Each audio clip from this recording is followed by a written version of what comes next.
G'day cocktail lovers, this is potentially quite dangerous. I shall be approaching it cautiously. This is a Long Island iced tea done old-fashioned style.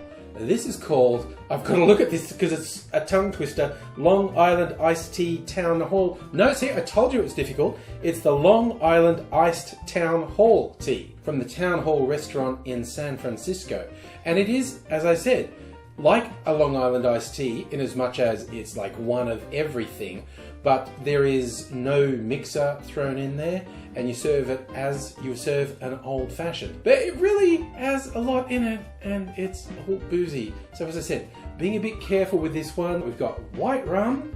This is a local rum from Jimmy Rum, they're silver. A dry gin, this is from the Canberra distillery. Some brandy, I'm just using a bog standard brandy because I don't think you'll be able to taste it in this. Some rye whiskey, and those are all the spirits, but then there are some liqueurs going in. It asks for Averna amaro, and then it asks for an orange liqueur. I'm actually using my homemade blood orange liqueur, which is super tasty, and if you check my channel you can find a video to see how I made it. And the final ingredient in it was limoncello, and I thought, you know what, just to be a little bit different, I'm going to put this in. This is Cello. This was made by Threefold Distilling in South Australia. That's Steve the bartender's distillery, as in Steve and his partners run the distillery Threefold. And this was originally a limited thing they did. This is the original bottle. They have re-released it as a summer treat, and it is just, you know, a great flavour. And I thought, yeah, mix it up a bit.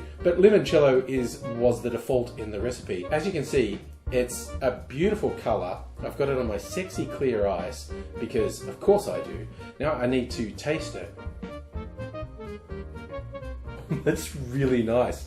I mean, these one of everything drinks, whether it's variations of Long Island iced tea, the Adios Motherfucker, all the others, they're more novelty than a serious drink. But this actually works pretty well. It's tasty. I certainly can't pick out individual components in it, but it's kind of a sweet, boozy, fruity, old-fashioned, and I am not minding this at all. It's quite nice. Here's how we make it.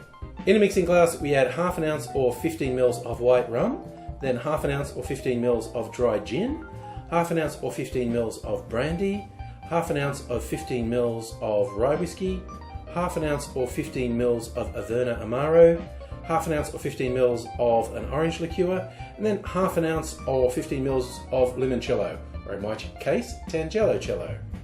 Final touch, we're adding 2 dashes of aromatic bitters. Add ice to the glass, give it a stir, maybe a bit longer than normal, 30 to 35 seconds, because this is very boozy, so it's going to benefit both from being really chilled and getting a bit of dilution in there. And then strain it into a rocks glass over a big chunk of ice. Like I said, I'm using my sexy clear ice. And because it's old-fashioned style, I'm garnishing it with a twist of orange peel and some cherries on a skewer. Like I said, these one-of-everything drinks are more novelty than any serious appreciation of the elements that are in it. But, you know, taste-wise,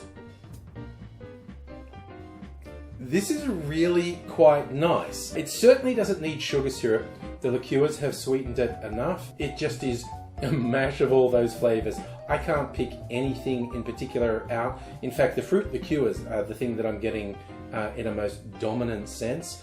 But it's a fun little drink, and this sort of thing I would definitely do in moderation, even though because it was the small measures, half ounce of each, this is actually not much higher in alcohol content than a standard old-fashioned, but it is a little, so when you're starting to play with lots of ingredients, it's always a good idea to show a bit of moderation. So I shall sit down and calmly sip this, probably for an extended period, not the sort of thing I drink quickly. That big chunk of clear ice is not going to melt as quick as standard freezer ice, so this is going to stay good while I sip away at it. So give it a go and check out my video for how to make the clear ice as well, because it's easier than you might think and doesn't have to take up a lot of freezer space, and you get really cool looking clear ice. I just love the way it looks. And like I said, it melts more slowly as well. Good all round. So wherever you are, take care. Hope to see you again sometime soon. Until I do see you, I'll just say cheers.